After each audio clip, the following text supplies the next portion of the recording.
오늘보다 2도에서 8도 정도 낮겠습니다. 내일 낮 최고 기온은 서울 0도, 부산 5도 등 전국이 영하 2도에서 영상 5도로 오늘보다 3도에서 5도 정도 낮겠습니다. KBS 저녁 종합뉴스 지금까지 진행해 아나운서 이각경, 박태원이었습니다.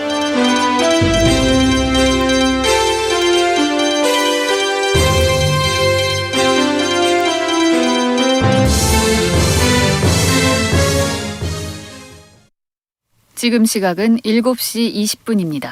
KBS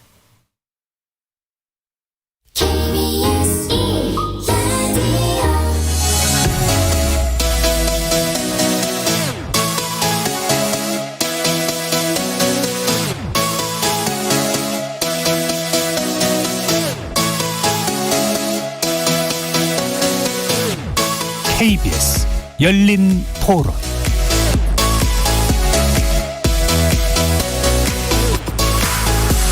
안녕하십니까. KBS 열린 토론 정준희입니다.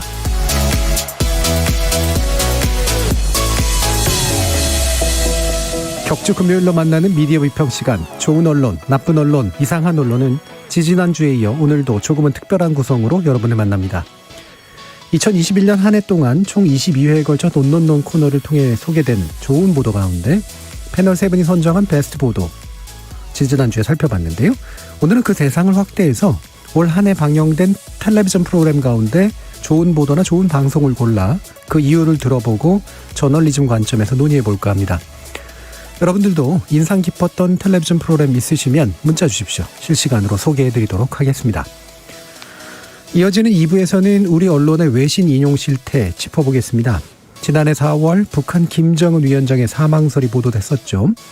한 인터넷 매체가 김 위원장의 심장수술설을 기사화하자 곧바로 미국의 뉴스 전문 매체 CNN이 중대설을 퍼뜨리고 북한 출신 국회의원 당선자들이 가세하면서 김정은 사망 또는 중태설이 전 세계 뉴스를 장식했는데요. 사망했다던 김정은 위원장이 20여일 만에 모습을 드러내면서 이 소동은 막을 내렸습니다. 헌데 올해도 비슷한 오보가 이어진 건 물론이고요. 의도적으로 혹은 게으름에 빠져서 이상한 방식으로 외신이나 외국 출처를 인용하는 보도의 문제점, 잠시 후에 세 분의 논논논 패널과 함께 관련 쟁점 꼼꼼히 짚어보겠습니다. KBS 열린 토론은 여러분이 주인공입니다. 문자로 참여하실 분은 샵 9730으로 의견 남겨주십시오. 단문은 50원, 장문은 100원의 정보 이용료가 붙습니다. KBS 모바일 콩, 트위터 계정 KBS 오픈, 그리고 유튜브를 통해서도 무료로 참여하실 수 있습니다. 또 일라디오, 이제 콩에서도 보이는 라디오로 만나실 수 있습니다. 시민 논객 여러분의 뜨거운 참여 기다리겠습니다. KBS 열린 토론 지금부터 출발합니다. 살아있습니다. 토론이 살아있습니다. 살아있는 토론, KBS 열린 토론. 토론은 라디오가 진짜입니다. 진짜 토론, KBS 열린 토론.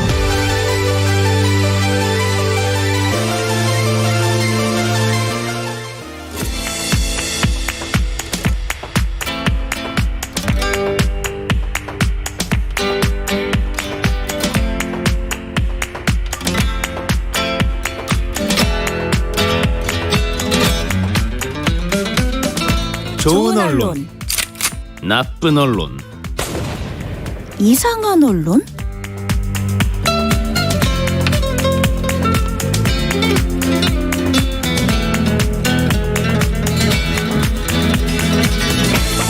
오늘 함께해 주시는 세 분의 전문가 소개하겠습니다.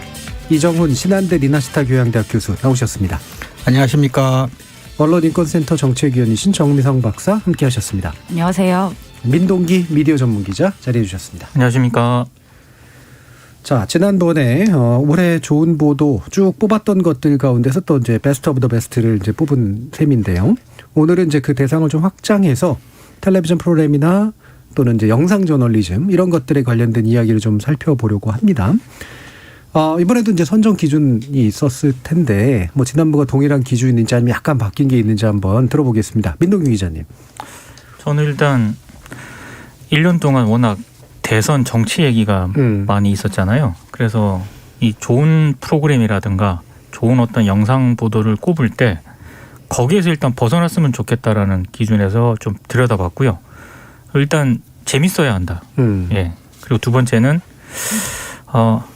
저로 하여금 좀 찔리는 부분이 있는 그런 예. 것들을 좀 많이 생각하게 됐습니다. 그러니까 사실 제가 이제 좋은 어떤 프로그램이라든가 이런 걸 할 때 워낙에 이제 저는 뉴스라든가 이런 걸 쫓는 사람이다 보니까 속도에 많이 매몰이 되거든요. 그러다 보니까 이제 주요 이슈 위주로 이제 이렇게 스크린을 할 수밖에 없지 않습니까? 근데 놓쳤던 그런 부분들, 예. 특히 이제 저와 관련돼서 다큐멘터리라든가 이런 거 볼 때 저는 그런 부분을 많이 보거든요. 그래서 저로 하여금 좀 부끄럽게 만드는 그런 작품들, 예. 그런 프로그램들 위주로 좀 많이 들여다봤습니다. 예, 프로그램이 되게 많았을 것 같네요. 근데 의외로 제가 보는 어떤 예. 그 다큐라든가 예. 시사 프로그램이나 이런 거는 한정돼 있기 때문에 그 중에서 이렇게 고르는 거였습니다. 예, 네. 부끄러움이 많이 없으셨네요. 그러면 자, 정민정 박사님. 네, 저는 매우 중요한 이슈라고 생각하는데 그 이슈의 중요성만큼 충분히 다루어지지 않았다고 생각하는 이슈들을 중심으로 찾았던 것 같고 사실 그게 제 기억에도 또 많이 남았고 네, 그런 기준으로 골랐던 것 같습니다. 네. 근데 제가 좀 의외였던 건 의외로 KBS 프로그램들이 많이 떠오르더라. 이 정도 말씀드리겠습니다. 예, 알겠습니다. 자, 그럼 이정훈 교수님 어떤 기준이었어요? 저는 일단 저널리즘적으로 제가 종사하고 있는 직업적인 관점에서 조금 눈이 많이 가는 관심이 가는 것들 조금 중심으로 했는데 그게 이제 선정 기준 조금 좁을 수 있다는 이제 위험성은 있지만 나머지 두 분 민 기자님하고 우리 정 박사님께서 또 다른 차원에서 좋은 작품들 선정해 오시지 않을까라는 일방적인 믿음으로 그냥 예, 저는 좀 저널리즘 관점에서 괜찮은 프로들이라는 기준으로 한번 찾아봤었습니다. 그러니까 저널리즘적 가치가 좀 돋보이는 네, 또는 일반적인 보도는 아닌. 네, 그리고 또는 저널리즘적으로 제가 주목하고 할 말이 있는 프로그램들 예. 중심으로 좀 살펴봤었습니다. 알겠습니다. 잘 얘기할 수 있는 걸 중심으로 꼽아주셨다. 뭐 이런 기준으로. 자, 그러면 정민정 박사님 프로그램 어떤 것들이었어요? 네, 제가 처음 소개드리고 싶은 프로그램은 그것이 알고 싶다입니다. 네, SBS 그것이 알고 싶다 1255회고요. 제목은 오롯한 당신에게 고 변희수 전 하사가 남긴 이야기. 2021년 4월 3일 방송이 된 편이고요. 사실 제목이 모든 것을 다 이야기해주는 내용이었습니다. 그리고 당시에 제가 이 이슈가 한참 보도가 많이 될 때쯤에 그때 이 프로그램을 하필이면 이제 보게 됐었고 그리고 1년여가 이렇게 지나면서 지금도 여전히 이 프로그램이 굉장히 기억에 많이 남더라고요. 저는 개인적으로 여기서 이제 개인이라고 하는 것은 연구자나 전문가로서 제가 바라볼 때 이 그것이 알고 싶다라는 프로그램을 저는 좋아하진 않습니다. 네. 네. 전반으로는. 네, 전반적으로는. 그러니까 하나로 묶기 일반화하기 힘들 정도로 이 프로그램은 편마다의 편차가 굉장히 심하게 맞습니다. 나타나기 굉장히 때문에 그냥 이 프로그램이 좋아라고 말하기는 좀 힘든 그런 대상이죠. 그래서 제가 이 프로그램을 택하게 될 거라고는 생각을 안 했었어요. 근데 그럼에도 불구하고 이 아주 민감한 그리고 굉장히 불편할 수 있는 이 이슈를 다룬 것만으로도 저는 굉장히 긍정적으로 평가를 하고 싶고요. 그리고 이 이슈를 다루는 데 있어서 그것이 알고 싶다가 자주 실수 혹은 잘못 다루는 어떤 방식이 덜 드러나기도 했었고 그다음에 제작진의 진정성이라고 하는 것이 또 많이 와닿기도 했고 그래서 이 프로그램을 선정을 해봤습니다. 그래서 변희수 전 하사가 실제로는 이제 소속돼 있던 복무했던 그 군대 내에서는 굉장히 우호적인 어떤 반응을 받고 있었고 지지를 받았었고 뭐 그것에 대한 구체적인 인터뷰들이 막 나옵니다. 그리고 무엇보다 제가 인상적이었던 것은 그 트랜스젠더에 대한 일반 사람들이 여기서 일반이라고 하는 것은 트랜스젠더가 아닌 사람들이 가지고 있었던 어떤 막연한 혐오나 편견이 얼마나 무시무시한 것인가를 굉장히 단순한 실험 몇 가지를 통해서 이렇게 잘 드러내더라고요. 그러니까 토론을 실험으로 토론을 하는데 그냥 무작위로 모여서 이야기를 하는 속에 트랜스젠더들이 있었던 거죠. 근데 얘기를 다 끝나고 나니까 내가 트랜스젠더다라고 이야기를 하니까 토론에 참여했던 사람들의 생각이 정말 바뀌고 그 흔들리는 눈빛이 그대로 막 드러났어요. 그러니까 이 1시간여의 이 방송 내내 그런 것들을 되게 느끼게 해줬던 좋은 프로그램이었다는 생각에 이걸 가져와 봤습니다. 그리고 제가 하나 추가하고 싶은 것은 그리고 최근에 좀 반가운 소식이 하나 있었어요.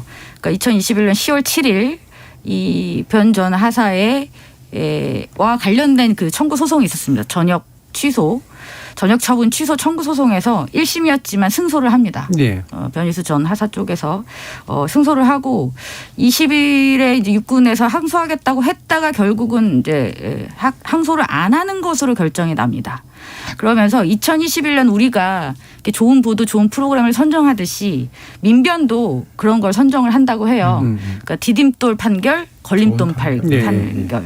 그런데 디딤돌 판결로 1등으로 선정한 게 바로 이 판결이었습니다. 네. 그러니까 고 변희수 하사 강제전역 처분 취소 판결을 선정을 했고, 그래서 나름대로 이 사안을 바라보는 우리 사회의 어떤 인식이 어느 정도 성숙해 있음을 또 확인할 수 있는 좋은 계기였던 것 같고요. 그래서 이 프로그램을 가져와 보았습니다. 예. 이 프로그램 보신 분 계세요? 저는 저도 봤습니다. 보셨어요? 네, 네. 예. 굳이 꼽진 않으셨고요. 공통으로 꼽진 않으셨죠. 저는 이거를 약간 좀 머뭇거렸던 게 그 변희수 하사와 관련해서는 SBS 그것이 알고 싶다 이 프로그램은 굉장히 저도 잘 만들었다고 생각을 하거든요. 네. 근데 한 가지 좀 의문인 게 그것이 알고 싶다에서 이렇게 좋은 프로그램을 잘 만들었지 않습니까? 네. 그럼 그게 SBS는 물론이고 다른 어떤 그렇죠. 방송 예. 보도의 쪽으로도 반항이 되고. 그렇죠. 이런 분위기가 같이 가야 되는데 이게 섬처럼 이렇게 돼 버리거든요. 예. 그래서 저는 오히려 좀 그게 좀 신기하긴 했습니다. 그러니까 트랜스젠더라든가 우리 사회 성소수자 문제에 대해서 이렇게 SBS 그것이 알고 싶다 제작진이 상당히 획기적으로 이렇게 접근을 했는데 왜 그게 전체 언론계로는 반향을 미치지 못할까? 이건 좀 연구 대상이다 이런 생각을 좀 해봤거든요. 그래서 조금 저는 예. 네. SBS 안에서도 좀 차이가 있고. 그렇죠. 사실 또 아까도 이제 그걸 얘기해 주셨지만 그것이 알고 싶다 제작진도 여러 제작진 돌아다니고 있는데 네. 제작진마다 편차도 굉장히 네. 좀 있고. 예. 이게 뭐 좋게 말하면 내적 다양성이지만 나쁘게 말하면 이제 일관성이 없는 그렇죠. 이제 그런 네. 측면들인 네. 거죠. 또 두 번째. 그래서 제가 지금 민 기자님이 말씀하신 얘기를 하게 될 것 같아요. 이 두 번째 기사 예, 얘기를 하면서. 두 번째로 제가 가져온 것은 KBS 다큐 인사이트 기후위기 특별기획입니다. 4부작이고요. 붉은 지구라는 프로그램입니다. 와, 이거는 정말 이 방송을 보면서 공포 영화를 따로 볼 필요가 없다라는 네. 생각이 들었습니다. 정말 이 기후위기는 이미 와 있다. 그리고 정말 이러다가 죽겠구나 이런 생각이 들 만큼 전반적인 어떤 완성도, 구성 이런 측면에서 굉장히 뛰어난 작품이었다라는 생각이 들었습니다. 그리고 이제 같이 가져온 게 이제 같은 프로그램은 아니지만 환경 스페셜입니다. 7월 1일에 방송했던 옷을 위한 지구는 없다. 그래서 수없이 많이 생산되는 이 옷들이 이제 쓰레기로 버려지고 그것이 개발도상국들의 어떤 생태계, 자연 생태계를 어떻게 파괴하고 있는지 뭐 이런 것들을 잘 다루고 있었는데요. 옷에 집중을 하다 보니까 확실히 더 와닿는 게 있더라고요. 예. 예, 이걸 보면서 저는 정말 올해는 이제 끝났으니까 내년에는 옷을 사지 않으리라 뭐 이런 다짐을 정말 하게 만듭니다. 이 예. 프로그램을 보면 내가 지금 있는 옷을 평생 입어도 모자라지 않을 텐데 저게 더 이쁘고 저게 더 트렌디하고 뭐 이런 이유 때문에 뭔가를 사는 것이 죄책감이 들 거라는 생각이 또 들더라고요. 네. 네, 그래서 이 프로그램들을 가져왔는데 그러면서 이제 저도 비슷한 생각을 한 거죠. SBS 그것이 알고 싶다를 제가 선정했던 거랑 이제 비슷한 느낌이 듭니다. 그러니까 재난주간 방송사로서의 KBS는 지금 충분한 역할을 하고 있는가. 네. 그러니까 기후위기의 어떤 본질적인 측면을 다큐멘터리에서 이렇게 심층적으로 잘 다룰 줄 아는 그런 능력과 인적 자원을 확보하고 있는 우리 공영방송 KBS는 실제로 우리 국민들의 삶에 밀접하게 다가가 있는 이 재난주간 방송사로서 이 재난방송을 어떻게 잘 끌어가고 있는가. 다시 말하자면 가장 근접해서는 코로나의 상황도 마찬가지라는 거죠.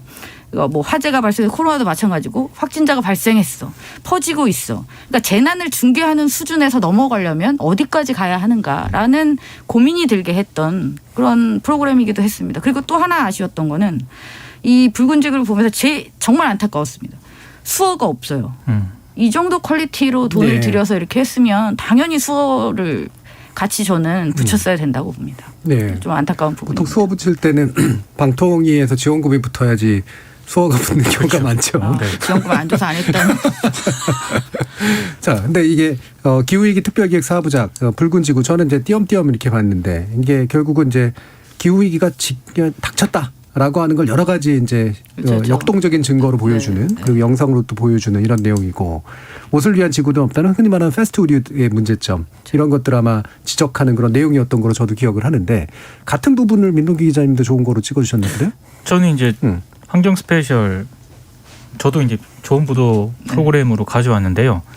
사실 제가 이 프로그램을 그 좋은 프로그램이라고 꼽았던 가장 큰 이유는 네. 찔려가지고 네, 찔리게 한. 그렇다니까요.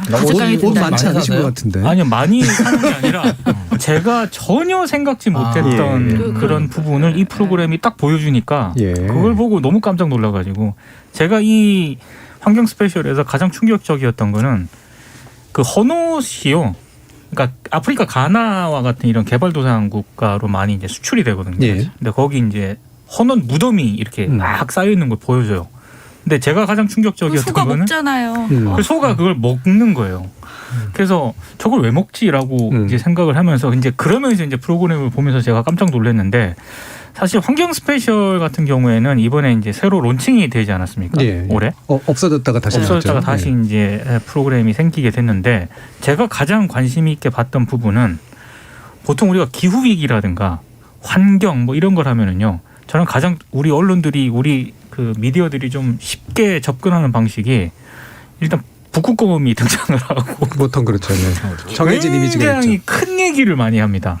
근데 제가 환경 스페셜을 굉장히 좋아하고 이 프로그램을 관심 있게 봤던 가장 큰 이유는 굉장히 큰 얘기를 하는데 일상적인 영역 있지 않습니까? 미시적인 어떤 제 주변에서 그럼 뭘 실천할 수 있느냐 이런 부분을 항상 짚더라고요. 그래서 그걸 보면서 항상 이게 환경이고 무슨 북극곰 나오고 기후 위기 막 지구가 막 죽어가고 이런 얘기하면 다 알겠는데 그럼 나는 이 일상에서 대한민국에서 일상을 살고 있는 나는 뭘 해야 되나 이런 항상 고민이 딜레마가 빠지거든요. 근데 이런 부분에 있어서는 아까 정말 환경 스페셜 딱 보면서 아까 정 박사님도 얘기를 했지만 근데 옷 좀 진짜 덜 사야겠다 예. 이런 생각을 딱 하게 만들어 버리거든요. 그러니까 그런 부분들은 죄책감이 정말로 좋았던 예. 것 같습니다. 예. 그러니까 보통 이제 환경 얘기할 때 그러니까 죄책감을 주는 거는 중요한데 죄책감에 빠져서 포기하게 만들지 말아야 그렇죠. 된다 이런 네, 제안 맞아요. 아니거든요. 굉장히 예. 중요하죠. 그래서 조금이라도 이렇게 하면 나아져라고 하는 것들을 할 수 있는 것들을 보여준다. 이게 되게 중요하다고 보는데 바로 이 의류가 사실 우리가 상상할 수 없을 정도로 재활용이 안 되고 사실 굉장히 지구에 부담을 안기는 네. 그런 이제 폐기물이라고 하는 것을 또 몰랐던 분들도 굉장히 많을 거예요. 사실 저는 진짜 막연하게 그 헌옷 우리 가끔 버리잖아요. 네. 헌옷 수거함에 네. 그러면 그거는 그냥 대한민국의 어딘가에 그렇죠. 누군가가 쓰겠지. 누군가가 쓰겠지 이렇게 생각을 하고 있었거든요. 근데 이 옷들이 다른 나라에 가서 소가 먹고 있고 그 환경 그 나라를 그렇게 네. 파괴하고 있다는 생각은 전혀 못했는데 정말로 충격적이었어요. 네. 되게 환경 친화적이신 네, 이종훈 교수님. 저는 본의 아닌 부분도 있고요. 제가 예. 의지를 갖고 좀 하는 부분도 있는데 뭐 옷 같은 경우는 제가 별로 뭐 그쪽에 취미가 없어서 네. 저는 이제 뭐 찢어져서 옷 입기 전까지는 그래서 저는 비교적 한 옷을 오래 입는 편이기도 하고 또 뭐 남성 바지가 그렇게까지 뭐 유행이 민감하진 않지만 뭐 이렇게 좀 바뀌어서 입고 다니기 못하면 그냥 수선해서 통을 줄여서 입기도 하고 하는데 이제 주변에서 좀 궁상맞다라고도 하는데 네. 이렇게까지 심오한 의미를 갖고 한 것들은 아니었는데 조금 더 자신감을 갖고 계속 좀 덜 사고 고쳐 입고 하는 쪽으로 좀 해볼까 싶습니다. 예. 근데 KBS가 공영방송으로서 이제 뭐 수신료 문제 여러 가지 것들이 있고 사람들이 공영방송의 필요성 같은 거를 피부로 잘 못 느낀다라고는 하지만 조금 전에 말씀 나왔지만 환경 스페셜과 같은 종류의 이런 프로그램들이 우리가 이제 흔히 뭐 솔루션 저널리즘이라고 하는 문제 해결을 예. 지향하는 이런 형태로 좀 공공성을 굉장히 확보하기 좋은 프로그램이고 장르라고 저는 그렇게 생각을 하거든요. 방금 민 기자님 말씀하셨지만 기후위기나 환경 문제는 일상생활 속에서 실천하는 거 말고는 장기적으로 해결책이 없거든요. 그래서 그런 실천과 해결책 중심으로 이렇게 확실한 방향성을 갖고 공영방송으로서 이 환경 스페셜을 비롯한 이런 류의 프로그램들을 조금 더 잘 만들어 간다면 굉장히 KBS로서는 해야 할 일을 하고 있는 뭐 그런 것 중에 하나가 아닐까 싶은 네. 생각이 있습니다. 이게 말씀처럼 이제 8년 만에 되돌아왔어요. 네. 그동안 왜 사라졌을까가 사실은 이제 궁금한 영역인데 정작 그렇게 말입니다. 왜였을까요? 글쎄요. 일단 제작비가 많이 들고요. 예. 예. 좀 그런 쪽이었을 것 같아요. 그렇죠. 그죠? 네. 그렇게까지 시청률이 높을지는 않음에도 불구하고 뭐 제작비 대비 제가 봤을 때 그런 이게 이유였을 수도 있고. 최근에 올해 론칭된 이제 새롭게 시작한 환경 스페셜 같은 경우를 많이 보신 분들 아시겠지만 영상이라든가 이런 부분에 있어서도 상당히 많이 투자를 했거든요. 예. 근데 이거는 솔직히 정말 공영방송 아니면은 할 수가 못하죠. 없는 못하죠. 그렇죠. 프로그램입니다. 예. 예. 그게 수신료의 근거가 되겠죠. 그렇죠. 예. 그래서 유튜브 댓글을 보면 그 얘기가 공통적으로 나와요. 수신료 값 하네. 돈값 하네. 이게 공영방송이지. 이런 얘기들이 되게 많더라고요. 약간 이제 북극곰 말씀도 하셨지만 사실은 저는 뭐 많은 국민들이 이제 기후 문제나 환경 문제는 뭐 우리 생활을 바로 앞까지 왔다고 이제 느끼실 거예요. 단순히 옛날만 해도 그게 북한이 북극에 얼음이 녹는 거는 뭐 한반도랑 굉장히 먼 이야기라고 생각을 하기 쉬운데 이제는 이런 부분들은 조금 강하게 이렇게 일관되게 이야기를 하는 게 수신료의 가치라든지 공영방송의 가치를 느끼는데 직접적으로 저는 연관성이 좀 있을 수 있다고 생각합니다. 아까 민 기자님이나 정 박사님도 얘기해 주셨지만 특히 이제 KBS나 이런 데는 이렇게 하나의 목표를 정하면 그 목표가 전사적으로 좀 통용될 수 있도록 할 수 있는 조직이고 해야 하는 조직이기도 하잖아요. 그렇죠. 여타 민영 방송들이 못하는 그런 것들은 사실 뭐 어쩔 수 없는 측면도 있다고 하더라도 그래서 이런 게 이제 굉장히 중요한 제작의 원칙이랄까 당분간의 방향성 이런 거였으면 좋겠는데 민 기자님이 가져오신 또 다른 것도 공영방송하고 연관이 있는 것 같긴 하네요. 이거 같은 경우에는 사실 조금 여러 가지 생각을 하면서 제가 봤었고 그래서 이게 굉장히 뇌리에 좀 남아있는 그런 프로그램이었거든요.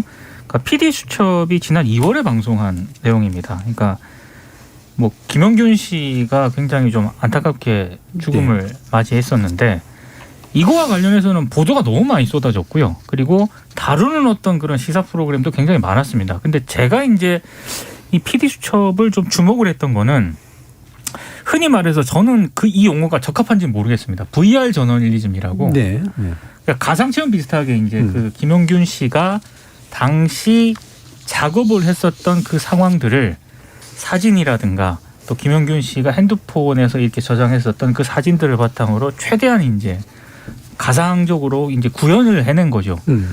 사실 저는 기사라든가 김영균 씨가 그때 당시 동료들의 뭐 증언이라든가 이런 게 얼마나 그때 당시가 처참했었던가를 그냥 텍스트라든가 이런 것만 들었잖아요. 이런 걸로만 접했잖아요. 근데 정말 그 PD쪽 그걸 보면서 VR이긴 하지만 제가 약간 김영균 씨 입장에서 그 작업장에 있었다라고 한다면은 공포감을 느꼈을 정도로 제가 이 프로그램을 보면서 굉장히 충격적이었거든요. 그래서 단순히 우리가 그냥 김영균 씨가 안타까운 죽음을 맞이했다 이렇게 생각을 하고 있었는데 이 프로그램을 보면서 정말로 이 작업장은 개선이 돼야 되겠다라는 생각이 들었기 때문에 그래서 이제 이 프로그램을 좀 좋은 프로그램이다라고 생각을 하긴 했는데 근데 다른 분들 이제 뭐 이 교수님하고 정 박사님, 정준희 교수님도 잘 아시겠지만 이 VR을 저널리즘과 접목시키는 것에 대해서는 굉장히 논쟁적인 부분이거든요. 근데 이제 그 논쟁과는 별개로 저는 PD수첩의 이 접근법은 굉장히 좋았다 이렇게 생각을 하고 있습니다. 저는 사실 이 프로그램을 이제 선정해 주셔서 사실은 제대로 봤는데 왜냐하면 제가 이렇게 좀 취약한 영역이 있거든요. 어린이에게 새 생명을 못 보는 가족, 보면은 막 도저히 이렇게 좀 감정을 추스리질 잘 못해서 그래서 이것도 본방 때 시도했다가 사실은 좀 포기한. 그런데 어쨌거나 방송을 해야 되니 보고는 가야 되겠다 싶어 다시 봤는데 역시나 또 굉장히 좀 이렇게 좀 그런 부분들이 있었습니다. 근데 나중에 좀 더 얘기를 하게 될지 모르겠지만 이제 VR 저널리즘이 그게 이제 장점이자 단점일 수는 있다고 생각은 사실은 들어요. 생각을 할 수 없게 만들거든요. 좋은 의도에서라도. 맞습니다. 몰입하니까. 너무 정서적으로 강한 충격이 와버리면 사고 자체를 할 수가 없는 상황이 돼버리니까 그리고 그래서 굉장히 강한 정서적인 어떤 무엇이 필요한 영역에 있어서 한정적으로 사용된다면 굉장히 정서적으로 강한 어떤 자극 같은 것들을 줄 수는 있으되 그러고 말 가능성도 사실은 좀 있어 보인다는 생각도 사실 들었어요. 정 박사님 어떠세요? 저는 사실 이 프로그램 자체에 대해서는 저도 좋은 프로그램이었다는 데 동의를 하지만 저는 이렇게 VR이라는 방식을 저널리즘에 쓰는 것은 정말로 반대를 합니다. 저는 동의할 수 없는 영역이고요. 그거는 VR이기 때문이라기보다는 그 전에 저널리즘에서 자주라고 하긴 그렇지만 재현 방식이 사용되는 그렇죠. 부분하고 다를 게 없거든요. 그 재현은 이제 다른 대역들이 이것을 재현하는 거고 VR은 이제 그게 디지털 기술이 들어갔다는 것의 차이지 결국은 다른 방식으로 재구성된 어떤 현실이에요. 근데 그 실감도가 높기 때문에 그것을 현실로 받아들일 가능성이 높고. 그렇죠. 그러니까 항상 그렇듯이 저는 이제 부정적인 생각을 더 많이 하게 되는 겁니다. 저는 우려가 더 강한 쪽이고 최대한 진실 전달하는 데 있어서는 아주 건조한 방식으로 있는 영상을 가지고 하고 만약에 영상이 없다면 없는 대로 그 수준에서 한계가 있더라도 저널리즘이라면 그 방식으로 가야 된다고 봅니다. 그래서 저는 이 기술의 발전이 결코 바람직한 방향으로 가지 않을 것 같은 걱정을 많이 하고 있습니다. 정 박사님 의외로 합리주의네요. 예. 다시 민 기자님. 의외라는 참 뭔가 아니 근데 저 역시도 전 이게 VR 저널리즘이라는 말이 이게 진짜 적합한 용어인가에 대해서는 좀 여러 가지 좀 의문이 들긴 해요. 그렇죠. 이거를 굳이 저널리즘 붙여야 되느냐. 붙여야 되는지는 잘 모르겠어요. 근데 저 역시도 이제 VR을 이렇게 저널리즘하고 접목시키는 것에 대해서 굉장히 좀 신중한 그런 입장인데 또 어쨌든 PD 수첩 같은 경우에는 제가 왜 이거를 이제 좋은 보도로 꼽았냐면 아까 말씀드린 것처럼 이게 단 한 번도 그 어떤 그 체감성이라고 하는 것 그게 정말 얼마나 위험하고 얼마나 공포스러웠는지를 이게 못 느꼈거든요. 근데 이제 그 PD 수첩을 보면서 제가 이 정도였구나 라는 걸 느꼈기 때문에 이게 아마 단순히 그냥 기사로만 접했던 분들도 만약에 이 방송을 본다면 아까 이 교수님처럼 저처럼 공포감을 느낄 거예요. 그래서 야 이건 빨리 이거는 개선해야 된다라는 생각을 하게 만들었기 때문에 이거는 좀 긍정적인 효과가 있는 것 같다라고 해서 좋게 생각을 하지만 이거 조금 위험할 수 있다고 봅니다. 그러니까 특히 요즘 사회부 기사에 뭐 그 CCTV라든가 이런 게 굉장히 좀 많이 등장을 하잖아요. 그런 거랑 약간 비슷하게 갈 가능성도 있다고 보거든요. 그래서 저 역시도 이거를 좀 남용하거나 이게 저널리즘과 접목시키는 것에 대해서는 굉장히 신중할 필요가 있다는 생각이죠. 상당 부분 신중론 쪽에 또 많이 기울어 계신데 저 같은 경우 저도 기본적으로 이제 그 합리주의적인 입장이고 약간 냉정한 이제 특히나 저널리즘을 다룰 때는 이제 그런 입장이지만 가끔은 되게 약간 프래그마티즘이라 그러죠. 이제 실용주의적인 면이 있어서 이게 그 우리의 감각의 경계라든가 어떤 스토리텔링의 경계를 넓혀주는 시도에 대해서는 제가 좀 약간 또 개방적인 편이에요. 그래서 이게 결과적으로는 결과로 평가받아야 된다. 그 결과가 사회적으로 상당한 담론을 만들어내고 진실에 대해 접근하는 데 이제 도움을 주는 영역이 있었다면 그만큼 이제 늘어난 게 있는 거니까. 근데 그 늘어난 영역 안에서 이제 쓰레기들이 또 생기겠죠. 그렇죠. 이제 잘못된 것들이 또 튀쳐나오고 이제 아마 그럴 테니까. 근데 이 영역을 넓히는 시도에 대해서는 저는 상당히 좀 긍정적으로 평가하기 때문에 뭐 이런 거 같은 경우에는 나름대로 뭐 저널리즘적인 가치랄까 뭐 이런 것들이 좀 있었던 것 같아요. 근데 말씀처럼 여러분들의 얘기처럼 이게 이제 저널리즘의 탈을 쓰고 현실을 저는 재현은 굉장히 싫어하는데 왜냐하면 그게 게으르기 때문에 더 잘 취재해서 더 글로 잘 알려줄 수 있고 말로 잘 알려줄 수 있는데 굳이 그래픽 하나로 대체해가지고 마치 다 하는 것처럼 얘기하기 때문인데 게으름을 벗어날 수 있다면 또 나름대로 의미가 있는 게 아닌가 이런 생각이 드네요. 자, 나그랑님께서 환경 스페셜 좋은 보도 선정에 동감합니다. 저도 내년엔 되도록이면 옷을 사지 않을 겁니다.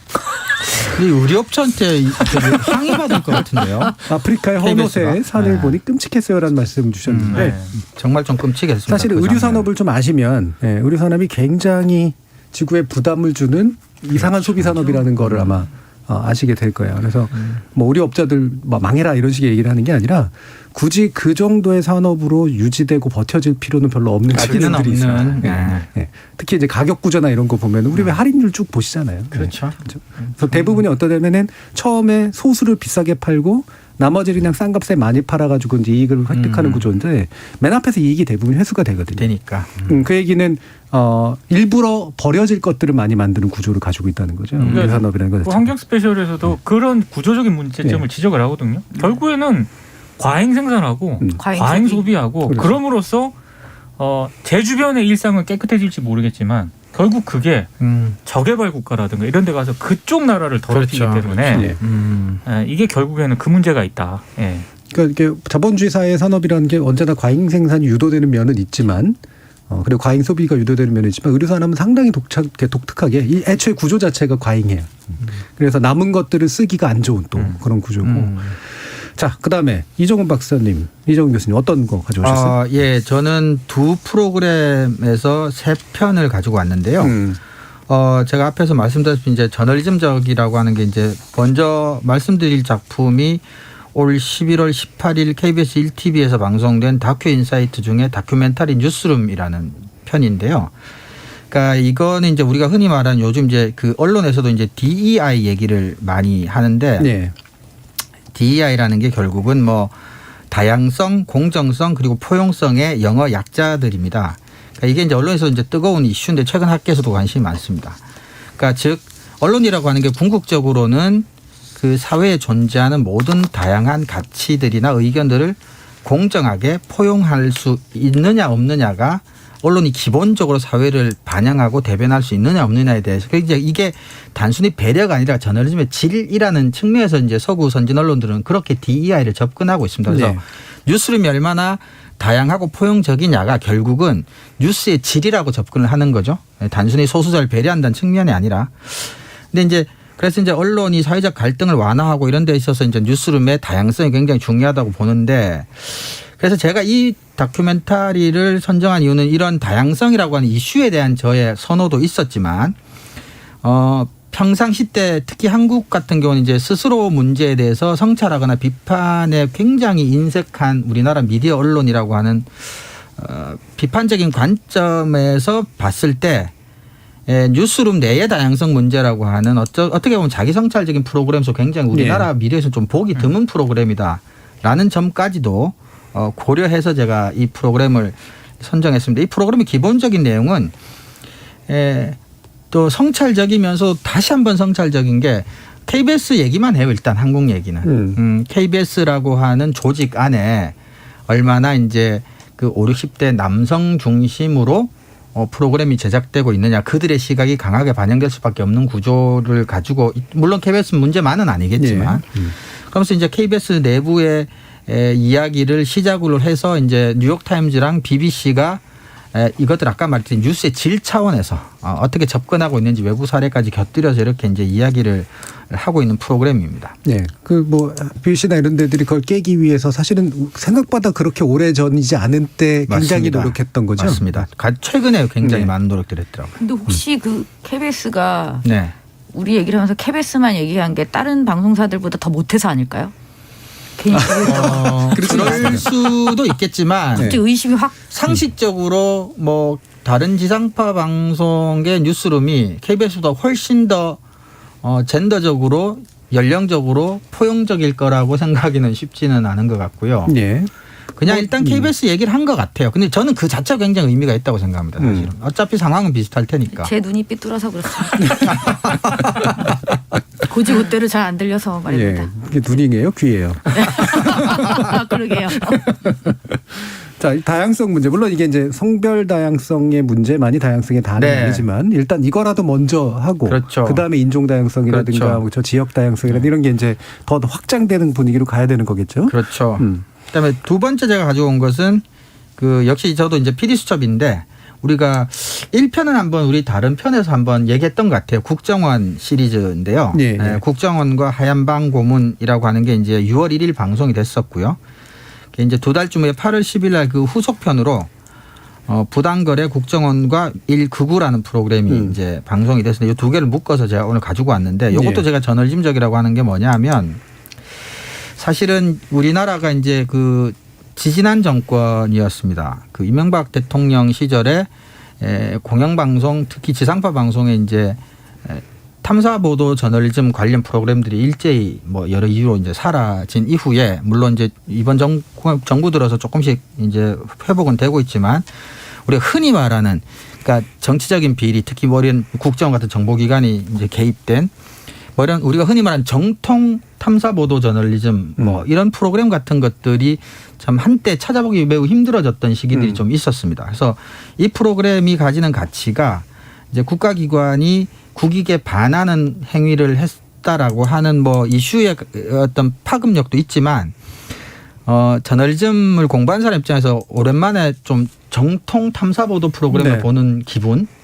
그리고 이런 것들이 아무리 국가가 뭐 겉으로 세련돼지고 민주주의가 아무리 발전해도 저는 저널리즘의 한쪽 편에서는 계속 유지됐으면 하는 포맷 중에 하나여서 그런 바람을 좀 가지고 이 프로그램을 좀 선정해 봤습니다. 그리고 그 국가기관의 권력 남용이라고 하는 강도에 비해서 다른 매체들이 전혀 받아주지 않은 것에 대한 약간의 개인적인 반발심에서 제 입으로라도 한 번 더 언급해 주고 싶은 마음도 있었고요.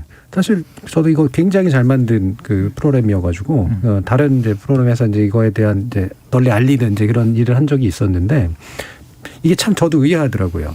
그러니까 이게 국정원 문제, 해외 문제, 일본 문제 이런 게 다 결합돼서 나타나는 거고 분명히 문제가 있었던 사실이 굉장히 잘 제보를 통해 가지고 드러난 걸 굉장히 잘 보여줬는데 이제 다른 언론이 안 받아 쓴 것도 있고 반향이 생각보다 굉장히 적었던 건 왜일까? 그럼요. 이게 이제 전 정권에 관련된 문제는 이미 이제 두 사람이 다 들어가 있으니까 그냥 더 이상 굳이 뭐 다를 필요 있겠어라고 생각하는 대중적 분위기가 좀 있는 것 같아요. 그런 부분이 좀 있는 것 같아요. 아니면 건에 비해서 너무 조용해요. 그러니까요. 근데 저는 진짜 저도 이 국정 편을 봤는데 저는 이게 여러 가지 생각이 들어요. 첫 번째는 이게 어찌 보면 그 제보자, 공익 제보자 문제일 수도 있는 거거든요.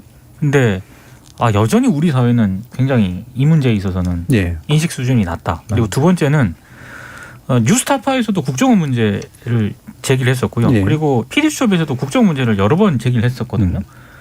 근데 이전 정권에서 발생한 문제이긴 하지만 그러면 정권이 바뀌었지 않습니까? 국정원이 좀 개혁이 돼야 되잖아요. 국정원이 바뀌고 뭐 해가지고 뭐 여러 가지 개혁 조치를 내놨다 그러는데 근데 최소한 이 PD수첩을 보면은 국정원이 바뀌었나? 안 바뀐 것 같아요. 안 바뀐 것 전혀 같아요. 안 바뀐 것 같아요. 저도 그런 느낌 들었어요. 그런 생각이 들었거든요. 그러니까 도대체 무엇이 바뀌었는가에 대해서 아무도 질문을 하지 않는 것에 저도 충격을 좀 받았어요. 그러니까 이게 지금 문정부가 초기부터 제일 중요한 과제로 삼았던 게 권력기관 개혁이었고 상당히 공을 들였지만 저는 이 권력기관이 정권보다도 훨씬 더 영속적인 기관들이라고 보기 때문에 굉장히 오랜 기간에 시민적 지지에서 바뀌지 않으면 안 바뀌는 때라고 생각을 하거든요. 그래서 굉장히 중요한 이슈라고 봤는데 이거를 그냥 전 정권을 또 공격하는 어떤 뭐 그냥 흔한 옛날 이야기 이렇게 받아들이는 측면도 좀 있는 것 같아요. 저는 전 정권이라는 프레임을 만약에 썼다면 그것은 구차한 변명이라고 생각합니다. 그러니까 검찰 문제도 그랬지만 국정원 문제도 그렇게 쉽게 개혁될 수 있는 존재라고 생각해 본 적이 한 번도 없고 이 싸움이 그렇게 일찍 이렇게 깔끔하게 우리가 원하는 어떤 해피엔딩으로 끝날 수 있는 싸움도 저는 아니라고 생각합니다. 그렇다면 붙어줘야죠. 근데 정말 그 어떤 언론사도 이 이슈를 다루지 않았어요.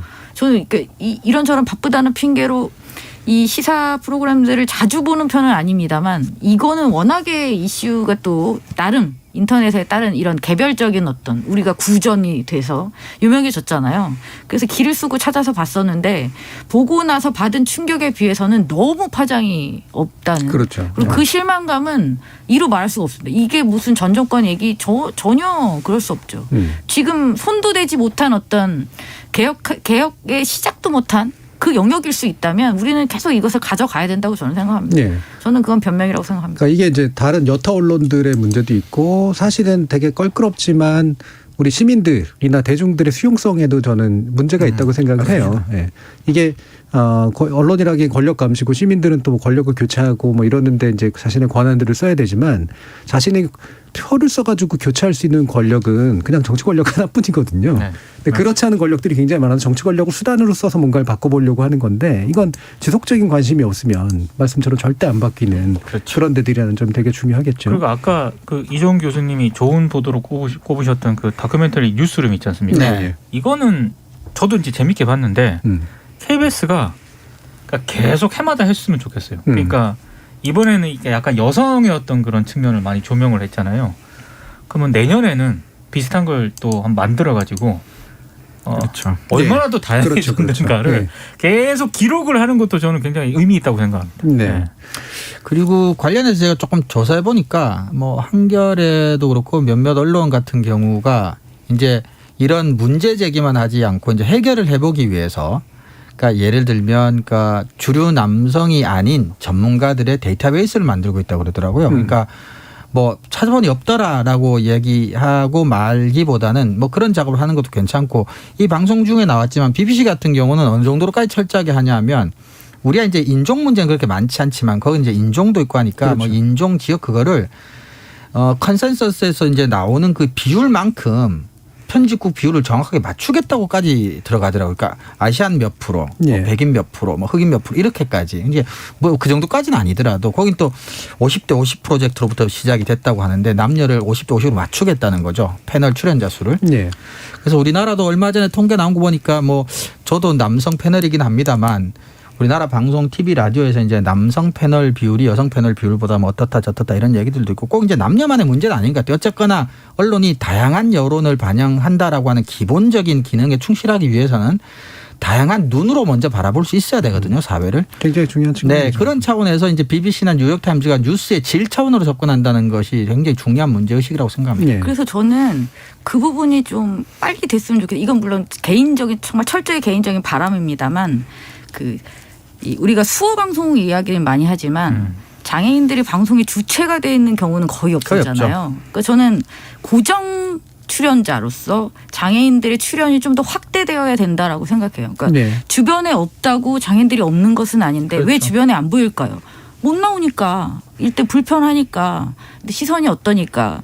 그래서 미디어를 통해서 많이 긍정적인 이미지로 많이 노출될 때 세상이 같이 살아간다는 것을 보여줄 수 있는 가장 좋은 기회가 될 수 있을 거라고 보고 그야말로 공영방송이 아니면 누가 할 수 있겠습니까? 예. 지금 7455님께서는 48세 된 가장입니다. 제가 추천하고픈 좋은 프로그램은 KBS 1텔레비전의 동물의 왕국입니다.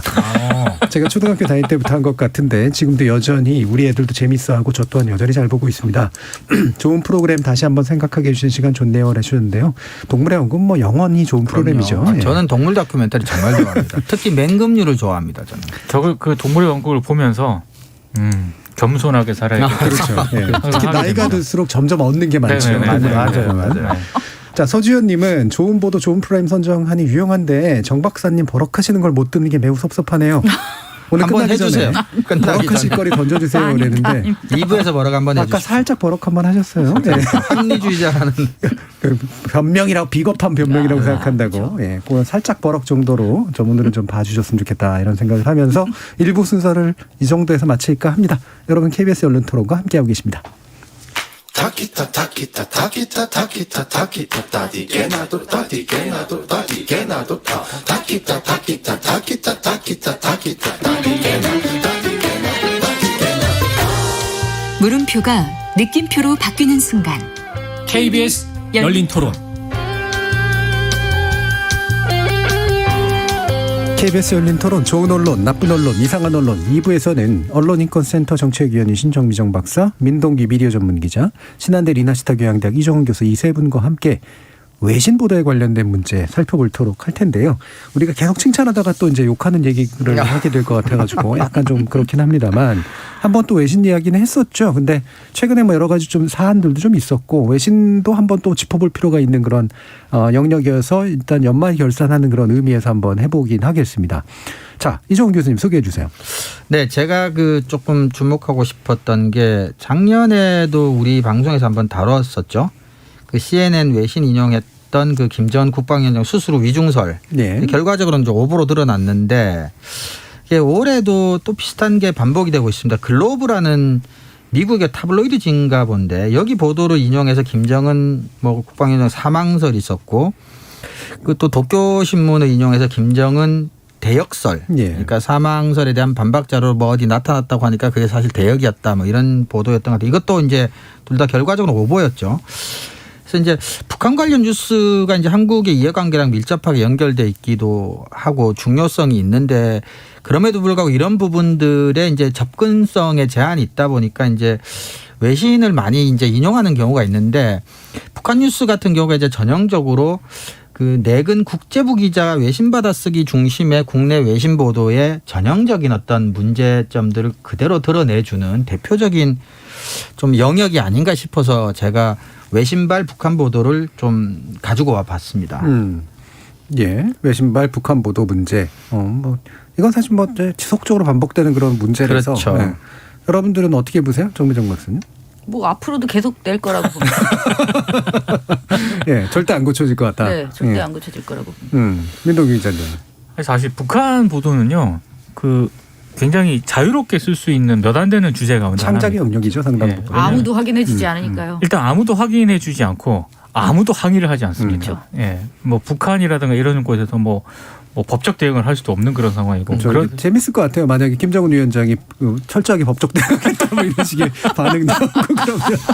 근데 사실은 제가 이걸 가지고 온 거는 이제 북한 뉴스를 얘기하고 싶다기보다는 이제 이것이 우리나라 외신 보도의 문제점들을 가장 되게 전형적으로 보여준다는 거였거든요. 일종의 생산의 구조. 네. 그래서 뭐 IMF 이후로 점점 이제 언론 산업도 경영상의 위기를 겪으면서 이제 그 특파원을 내보내지 못하게 되는 상황이 이제 많이 벌어졌고 그 와중에 인터넷에 대한 활용도가 높아지고 취재원으로서 그러면서 더군다나 이제 국제뉴스가 내근 기자들이 외신을 번역해서 쓰는 것 이상으로 나가지 못하는 상황이 상당히 고착돼 있다는 점, 그 분점을 좀 우리가 같이 좀 논의를 해봤으면 좋겠다 싶었고요. 또 하나는 우리가 이제 KBS 이제 칭찬 많이 했지만 결과적으로는 이 몫은 이제 우리가 다른 차원으로 연합뉴스를 다뤘지만 연합뉴스의 공적 자금이 이런 데 활용이 돼야 되고요. 네. 사실은 연합뉴스가 돈 들여서 특파원을 많이 내보내야 되고 그래서 질 좋은 현장 뉴스를 국내 뉴스에게 도매상으로서 공급해 줬어야 되고 KBS도 물론 재정이 넉넉하지는 않겠지만 일반 다른 그 기업 신문보다는 KBS 같은 경우는 그래도 이제 특파원 물론 지금 유지하고 있겠지만 그런 점에서 KBS가 이제 현장에서 확인한 보도 같은 걸 좀 해줘야 된다. 뭐 그런 것들하고 좀 연관지어서 우리가 좀 얘기할 부분들이 있지 않을까 싶어서 이제 북한 뉴스는 하나의 소재거리로 사실 제가 가지고 온 거죠. 예, 아까 이제 그 부분을 계속 강조해 주셨어요. 이제 내근 국제부 기자가 외신에 의존해서 받았어야 되는 그런 생산 구조의 문제. 네. 국제부 기자는 왜 이렇게 맨날 내근이냐? 좀 더 설명해 주세요. 왜 국제부 기자가 이런 식으로 굴러가는지. 물론 제가 아주 깊숙한 내부 사정을 정확하게 알고 있지는 못하지만 사실은 이제 외신을 취재원으로서 삼을 수 있는 그런 것들이 보면 통상 한 서너 가지가 있는데 이제 자사에서 직접 파견한 특파원으로부터 뉴스를 받아서 공급할 수 있는 방식이 하나가 있고 현지인을 일종의 이제 연락원 통신원으로 활용해서 이제 기자 전문 기자는 아니지만 그렇게 이제 활용해서 할 수 있는 방법이 있고 또 하나는 이제 AP, AFP, 로이터 등 이제 세계 글로벌하게 유수한 통신사의 영어 뉴스를 이제 받아서 내근하는 국제부 기자가 이제 번역해서 그걸 자사 신문이나 방송에 이제 쓸 수가 있는 크게 보면 이제 세 가지 정도의 이제 방식이 있는데 어쨌거나 첫 번째, 두 번째 이제 엄청나게 많은 돈이 든다는 거죠. 특히 특파원 한 명을 유지하기 위해서는 이제 언론 입장에서는 상당히 많은 돈이 소요가 됩니다.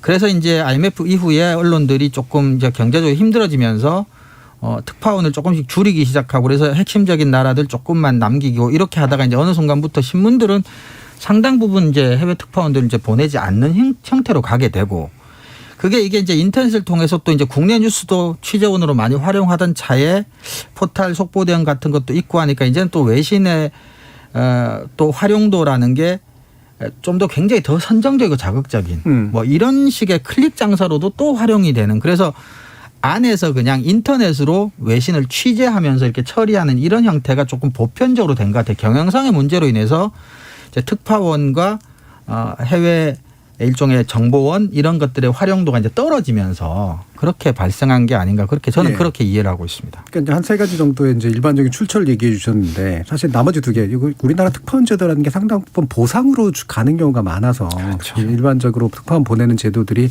그래 너 잘해서 고생했으니까 미국 한번 갔다 와라든가 가가지고 애들 좀 유학도 좀 시켜봐라든가 이런 식의 현실적인 문제인 경우가 많아서 실제로 우리나라에서 특파원을 소스로 좋은 외신 그러니까 좋은 그 어떤 보도가 쏟아지는 경우는 거의 없었던 것 같고. 그나마라도 좀 믿을 만한 이제 AP나 뭐 로이터나 이런 데들에서 광범위하게 그 통신사 뉴스를 잘이라도 좀 이렇게 취합해서 전문가가 그쪽 분야를 전문한 사람이 적어도 잘 엮어서라도 보도를 하면은 그나마 난데 요즘 그것도 의존을 잘 안 하는 것 같아요. 잘 안 하죠. 제가 봤을 때는 여러 지금 이종훈 교수님이 고품격 진단을 해주셨는데 우리 미디어의 한국 언론의 국제 뉴스의 문제점은 그냥 싸게 좀 기사를 발굴할 수 있는 맞아요. 상업적인 원인이 그런 원인이 가장 크다고 봐요. 아까 정준희 교수님도 말씀하셨지만 특파원 같은 경우에는 약간 보상의 어떤 그런 개념도 있고요. 또 하나는 특파원을 갔다 오면 또 승진할 수 있는 그런 그렇죠. 디딤돌로도 될 수 있거든요. 그러니까 특파원 제도가 약간 그런 식으로 지금 활용이 되고 있기 때문에 어떤 뭐 한국의 어떤 눈으로 뭐 세계 이렇게 본다라는 그런 보다는 약간 좀 다른 측면으로 활용되고 있기 때문에 제가 봤을 때는 크게 어떤 문제점이 좀 적지 않게 있는 것 같고요.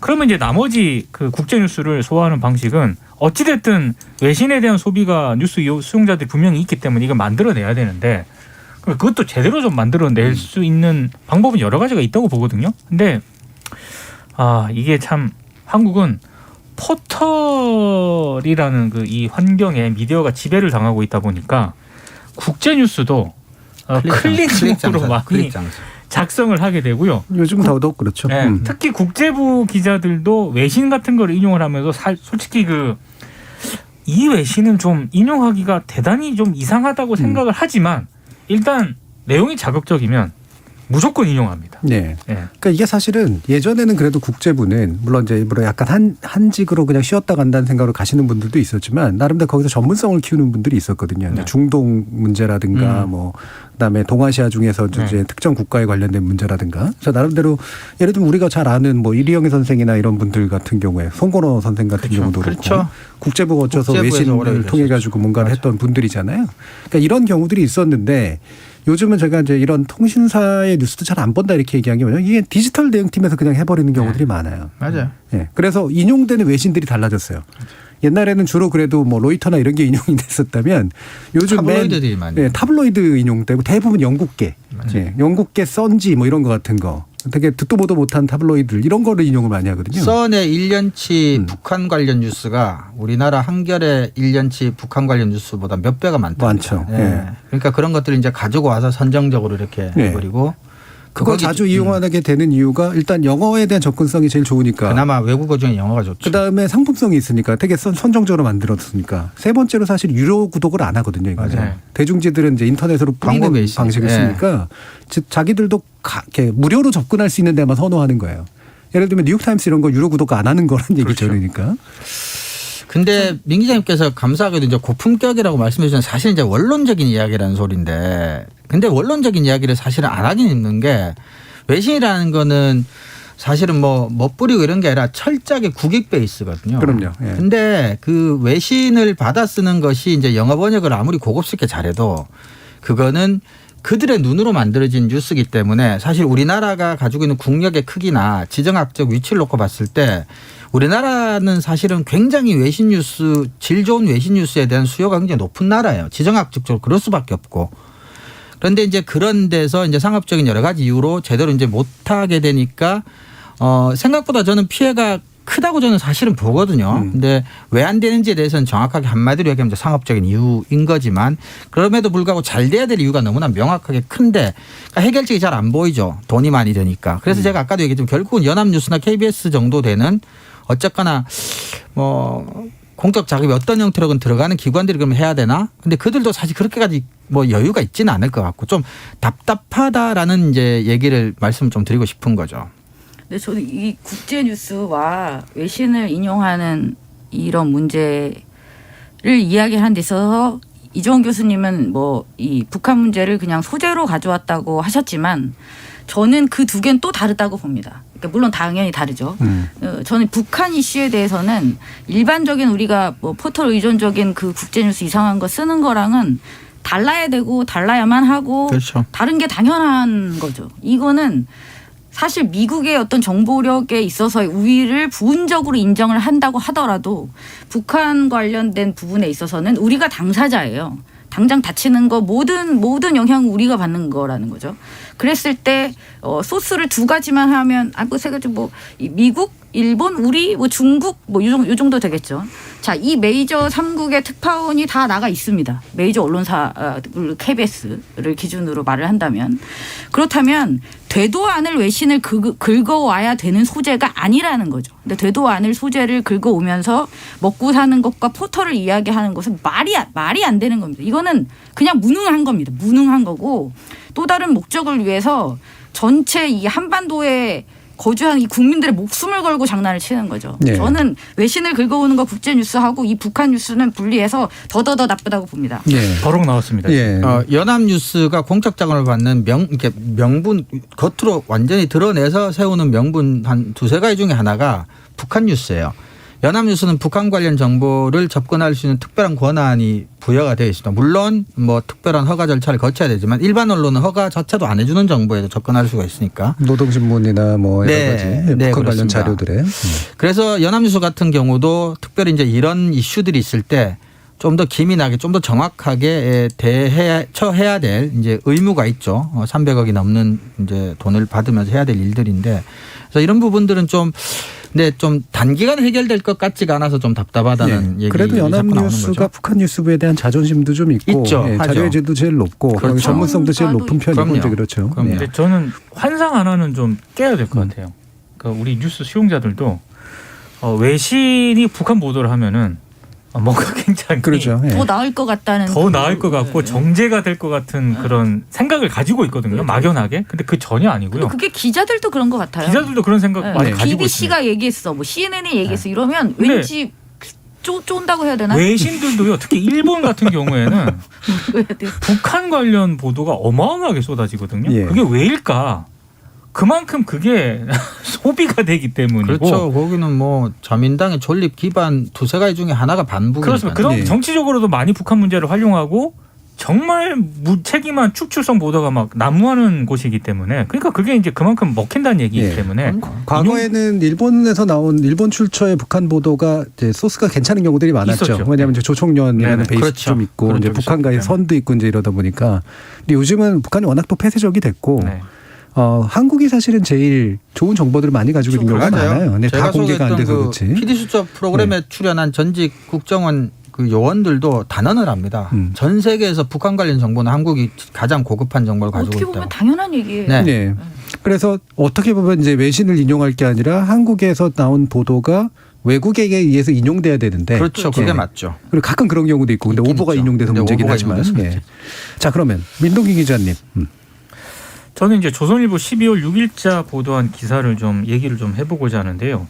이게 전형적으로 이제 아까 외신을 인용하는 그런 문제를 얘기를 했다면은 이 조선일보 12월 6일자 보도 같은 경우에는 그냥 막연하게 약간 권위에 기대가지고 외국인이라는 권위를 이용하죠. 외국인이라는 권위를 이용을 해서 이게 보도하는 문제인데 그것도 제대로 인용하면 문제가 없죠. 근데 항상 논란의 여지가 많은 인물을 조선일보식으로 해석을 해서 이렇게 보도를 하기 때문에 문제가 생기는 건데요. 이게 조선일보 12월 6일자 보도를 보면은 그린피스 창립자라고 해서 패트릭 무어 인터뷰가 실립니다. 그러면서 한국의 탈원전은 사실상 사기극이다라는 어떤 제목으로 이제 보도를 하고 있는데, 근데 이게 원전이라든가 그린피스에 대해서 관심이 없으신 분들은 패트릭 무어라는 이런 창립자가 그렇죠. 환경운동하는 사람이 탈원전에 대해서 야 이렇게까지 얘기를 해라고 해서 살짝 혹하실 수도 있는데 이미 패트릭 무어라는 사람이 한국에서 이 환경운동 하시는 분들한테는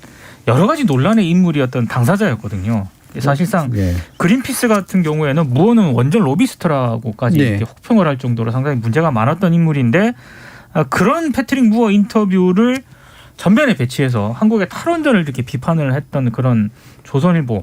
뭐 의도는 뻔하죠. 의도는 뻔한데 과연 이 사람을 그린피스 출신이라는 이유만으로 이렇게 환경운동가로서 이제 규정을 할 수 있느냐? 아니다. 예. 그래서 저는 특히 이거 같은 경우에는 특히 이제 전반적인 어떤 한국 미디어 전반의 문제라기보다는 특히 보수 언론, 조중동과 같은 그런 언론들이 이런 방식을 좀 종종 사용하기 때문에 논란이 되고 굉장히 자주 사용하는 방식이죠. 굉장히 자주 사용. 외국의 뭐 석학이라고 알려진 사람. 그렇죠. 사실 석학이 그 석학인지 아닌지 잘 모르겠는 분들도 많은데 한국만 오면 당연히 특다같이 인터뷰 따고 그렇습니다. 뭐 있으면 가가지고 물어보고 이제 이런 것들 많아서 이게 딱 그림이 딱 조선일보적인 그림이에요. 원전과 그다음에 환경운동단체 외국인. 그다음에 한국 정부 비난, 뭐 예를 들면 특정 정책 비난 이런 식의 것들. 그래서 혹시 열린 토론 지금 듣고 계시는 청취자분들이 계시다면 이번 기회에 패트릭 무어라는 이름을 기억하시는 것도 좋을 것 같습니다. 예. 그린피스에서도 패트릭 무어에 대해서는 완전 로비스타라고 비판을 받는 이런 인물이기 때문에 나중에라도 뭐 우리 언론이 이 부분을 인용을 한다면은 논란이 되는 인물이다 이렇게 생각을 해주셨으면 좋겠습니다. 저는 탈원전 얘기 비판하는 건 충분히 가능한 일이라고 보는데 충분히 또 어떤 면에서 필요할 수도 있거든요. 그렇죠. 그렇죠? 예. 대안적인 어떤 의견들이 필요하니까. 근데 왜 이렇게 약간 제가 볼 땐 이제는 뻔히 눈에 보이는 방식을 썼는지 모르겠는데 이게 저는 궁금하더라고요. 이거 기사를 읽어보면서 이게 그 패트릭 무어라는 사람의 낚시질에 조선일보가 당한 걸까? 아니면 조선일보가 그린 그림에 패트릭 무어가 역할을 해준 걸까? 근본적으로 전 사실 그런 궁금증이 일더라고요. 왜냐하면 이런 일들이 한두 번이 아니거든요. 네? 서로의 이해가 맞다겠죠. 근데 저는 조선일보가 몰랐을 리는 없다고 봅니다. 그러니까요. 왜냐하면 네. 패트릭 무어 같은 경우에는 이제 원전 어떤 그런 사고와 관련해서도 굉장히 좀 이상한 발언들을 많이 해가지고 이미 논란이 됐었거든요. 네. 근데 이메일 인터뷰 해가지고 그 정리해가지고 이제 실은 건데 몰랐을 리가 없죠. 그러니까요. 그러면 그 다음에 남는 문제는 뭐냐면 독자들을 우습게 본다는 얘기예요. 그렇죠. 네. 네. 그러니까 옛날식으로 외국인 하나, 미국인 하나, 뭐 영국인 하나 이렇게 딱 돼가지고 하면은 사람들이 우와 할 것 같은 그런 생각에 아직도 빠져 있나? 그러니까 예를 쉽게 들어 설명을 해드리면 어떤 다른 나라 언론이 저를 인터뷰했어요. 그래서 한국 언론이 뭐 어떻다 얘기를 해가지고 막 일면에 실어요. 그럼 그 신문이 이상한 겁니다. 그렇죠. 제가 대표성이 없기 때문에 예. 간단하게 예를 이렇게 들었습니다. 자학 개그까지. 자, 이정 교수님. 우리가 이제 정파 언론이라고 하는 게 이제 보수다 진보다 어떤 정파성을 띈다라는 개념도 있지만 특정 언론이 가지고 있는 정파적인 신념이 방금 같이 이제 시민들보다 더 중요한 경우도 우리가 정파 언론의 문제점이라고 보는 거죠. 그러니까 조선일보는 어떻든 간에 이제 탈원전이 옳지 않다는 신념을 가지고 있는 거고요. 그 신념을 관철하는 과정에서 뭐 이런 정도의 오류 정도는 탈원전을 막는 가치가 훨씬 더 크다고 확신 갖고 있는 거죠. 있어요. 예. 네, 그래서 자신들의 정치적 신념을 관철하는 과정에서 발생할 수 있는 저널즘 윤리의 위반이라든지 뭐 시민 독자에 대한 어떤 때로는 기망 같은 것들이 그렇게까지 중요하지 않다고 생각하는 것이 이제 문제인 거죠. 예. 그래서 언론이라고 하는 게 논조나 어떤 정치적 성향을 가질 수는 있지만 그것이 이렇게까지 이제 절대적인 가치가 되어버렸을 때 이런 문제들이 사소하다고 생각하는 것, 또 그런 사소하다고 생각하는 것들이 쌓여서 반복돼서 한번 크게 한번 사고를 치고 뭐 이런 것들이 반복되고 있지 않나. 그래서 외신이 두 가지 문제인 것 같아요. 하나는 민 기자님 아까 말씀하셨던 클릭 장사를 위해서 상업적으로 활용되는 것 하나. 그다음에 국내적으로 뭔가 비판하고 싶거나 비난하고 싶은 대상이 있고 비난해 왔는데 그것에 대한 또 하나의 어떤 뭐 기준점으로서의 외신의 활용. 이렇게 크게 두 가지가 이제 외신과 관련해서 우리나라에서 이제 좀 잘못 활용한 두 가지 대표적인 경우가 아닌가 싶어요. 그러니까 카카오톡을 통해서 퍼지는 이른바 가짜 뉴스의 전형적인 형식들 있잖아요. 옥스퍼드 대학의 교수 누군가가 얘기했는데 라든가 뭐 감염병 전문가인데 어디 서울대 은퇴하신 누군가가 얘기를 했는데 절대 지금 뭐 백신 맞지 말아라든가 뭐 이런 것부터 해서 쭉 구구절절 나오는 그런 전형적인 형식이 있어서 저는 이제 그거를 좀 분석하는 일도 물론 하고 그러는데 이게 거꾸로 조선일보 같은 일본 기성 언론에게 큰 언론인데 역으로 전염되는 듯한 느낌도 사실 요즘은 좀 들어요. 그러니까 기성 언론들 같은 게 옛날에는 극우 유튜버라든가 이렇게 이런 뭔가 가짜 뉴스를 양산하는 데 선을 긋고 있었는데 그렇죠. 요즘은 외려 거기서 만들어지는 담론이나 논의의 형식이 기성 언론으로 수입돼 가지고 양산되는 경향들이 생기더라고요. 아이디어를 얻는 것 같아요. 네. 경쟁자라고 생각하고 의식을 하는 것 같아요. 이제. 이거 그린피스가 좀 법적인 대응을 했으면 하는 바람이네요. 근데 관련 보도를 보면 워낙 패트릭 무어가 연결을 외부에 많이 지으니까 아예 Q&A 홈페이지 Q&A에 아예 질문이 있대요. 패트릭 무어는 누구인가? 패트릭 무어는 누구인가 해가 정리를 해놓은 게 있습니다. 네. 그러니까 뭐 그린피스가 이제 뭐 모든 게 올바른 걸 했던 시민단체는 아니잖아요. 사실 이제 환경운동을 이끌었던 중요한 것들 했지만 사실 그린피스는 지나치게 미디어를 이용한 환경운동을 해서 생긴 여러 가지 문제들도 있었고 패트릭 무어 같은 사람은 제가 볼 때는 그래서 약간은 그린피스가 남긴 일종의 후과예요. 예, 이런 로비스트를 활용했던 측면도 있었기 때문에 그렇지만 사실은 조선일보가 이와 같은 형태를 했던 건 너무 좀 수준 낮은 그런 디자인이었다라는 생각이 드네요. 정혜정 박사님은 어떤 거 골라주셨어요? 네, 저는 이번 코로나와 관련된 이슈를 가져왔는데요. 그러니까 제가 최근에 이제 문제의식을 느꼈던 사건이 그거였어요. 그러니까 변종, 코로나 바이러스 변종 변이. 오미크론이죠. 오미크론이 퍼졌을 때 우리 언론이 어떻게 반응을 하는가. 그랬더니 이제 변종이 나왔어. 이게 전파력이 너무 세. 큰일 났어. 이도 코로나는 어떻게 뭐 이런 이제 호들갑스러운 반응들이 이제 되게 많았다는 거죠. 랩 하시는 줄 알았어요. 네. 말을 잘하지 마십시오. 예. 그런데 이제 이게 제가 본 그 보도에 의하면 뭐 가디언이나 워싱턴 포스트 같은 경우에 26일, 27일 각각 이 사안을 백신 불평등의 문제로 정확하게 적시를 하면서 서술을 하고 있어요. 네. 그래서 여기서 백신 불평등이라 함은 결국은 이제 그런 부분을 지적을 하는 거죠. 잘 사는 나라 우리 백신 다 맞았어. 우리 안전해. 자, 문 다 닫아 걸어. 쟤네야 죽든 말든. 우린 3차 가고 부스터 가야 되고 더 많이 가야 되니까 일단 다 닫아. 주지 마. 아무도 주지 마. 이런 어떤 사고가 굉장히 횡행해 왔지 않습니까? 네. 그래서 그 개발도상국에 대한 어떤 적대감, 혐오 뭐 이런 것들이 되게 많이 표출되는 상황이었어요. 근데 사실 이 코로나 바이러스가 무서운 것은 그렇게 해서는 절대 이게 끝나지 않는다라는 것을 계속 보여주고 있잖아요. 그렇죠. 변이를 계속 만들어내게 만드는 그렇죠. 상황이니까. 그 변종이 왜 나왔겠어요? 정말 전 세계가 어떤 특정한 특히 메이저 국가들이 정치력을 발휘해서 이거야말로 정치력을 발휘해서 그 발달된 기술의 후과들을 다 나눠서 가져서 우리가 정말 동등하게 나아갔다면 이런 꼴은 안 당했을 거라고 저는 봅니다. 그러니까 그 문제의식을 적확하게 외신들이 이제 지적을 하고 있는데 네. 제가 답답했던 건 그거죠. 우리나라 언론은 머리가 없을까요? 그러니까 오미크론이 발생했을 때 저는 1번으로 그 생각을 했었어야 된다고 생각해요. 근데 그나마 우리나라 언론이 이걸 다루기 시작한 건 외신 보도가 나면서 외신을 인용합니다. 어디서 가디언이 워싱턴 포스트가 뭐 세계 유수의 언론들이 백신 불평등을 얘기하고 있어. 이게 문제인 것 같다고들 해. 그것도 일종의 따옴표고 인용인 거죠. 네. 그리고 그 뒤에는 물론 약간의 뭐 이걸 다루는 언론사들이 있는 건 사실입니다.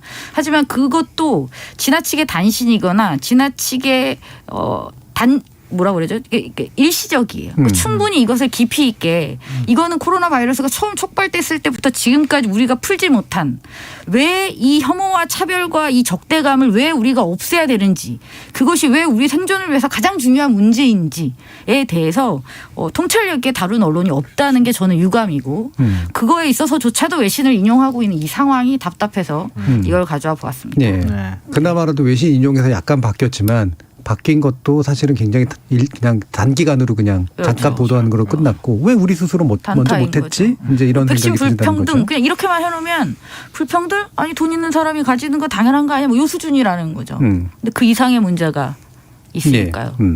네, 이정훈 교수님. 근데 숙주한테는 국적이 있지만 바이러스한테는 국적이 없잖아요. 그러니까 사실 바이러스 입장에서는 불평등 평등이라는 말조차도 사실 필요가 없는 게 사실은 글로벌한 팬데믹에 있어서 숙주들의 국경을 기준으로 뭐 대처를 하고 백신을 맞고 한다는 것 자체가 사실은 어떻게 보면 잘못된 대처잖아요. 사실 그러는 와중에 저쪽에서는 새로운 변이들이 계속해서 생기고 있는데 그래서 이거는 처음부터 그렇게 접근할 수는 없었던 문제긴 한데 물론 정부 입장에서는 자국민을 우선시할 수밖에 없긴 했겠지만 조금만 긴 안목으로 봤었다면 당연히 좀 소위 말하는 이제 가난한 나라들에게 백신들이 좀 공급이 빨리 됐었어야 되지 않나 그런 생각을 하고 있습니다. 네, 민동 기자님.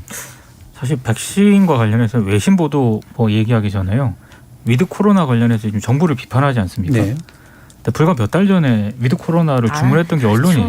그렇죠. 언론은 한다고 외신은 물론이고 백신과 관련해서는 전반적으로 좀 반성할 부분이 많은 것 같습니다. 네, 그렇죠. 스스로 반성할 부분이 많죠. 실제로 이제 정책도 잘못된 부분 많았지만 왜 이렇게 가게 됐는가에 대해서 스스로가 책임을 질 필요가 있는 그런 상황이었던 것 같습니다.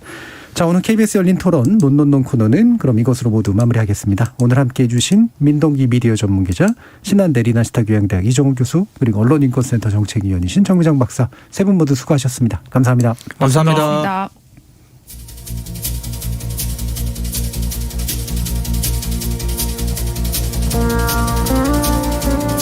오늘 살펴본 사례처럼 오랜 시간 공들여 만든 좋은 영상 저널리즘이 적지 않습니다. 공영방송이 만드는 다큐멘터리도 있고요. 거리와 현장을 누비며 숨은 권력의 실체를 드러내고 소외된 약자의 목소리에 귀를 기울이는 비디오 저널리스트들도 있죠. 유명인의 SNS에서 수집한 손쉬운 기사로 클릭을 유도하거나 질 낮은 외신을 짜깁기 하고 실시간 검색에 잘 걸리는 키워드로 기사를 창조해내는 이른바 처널리즘, 즉 양산형 기사의 관점에선 타산성 없는 바보 같은 짓일 뿐이겠지만 더 많은 분들이 더 긴 호흡으로 이들과 함께 한다면 우리 저널리즘의 오늘과 내일이 그리 어둡지만은 않을 거라고 믿습니다. 저는 다음 주 월요일 저녁 7시 20분에 다시 찾아뵙겠습니다. 지금까지 KBS 열린 토론 정준이었습니다.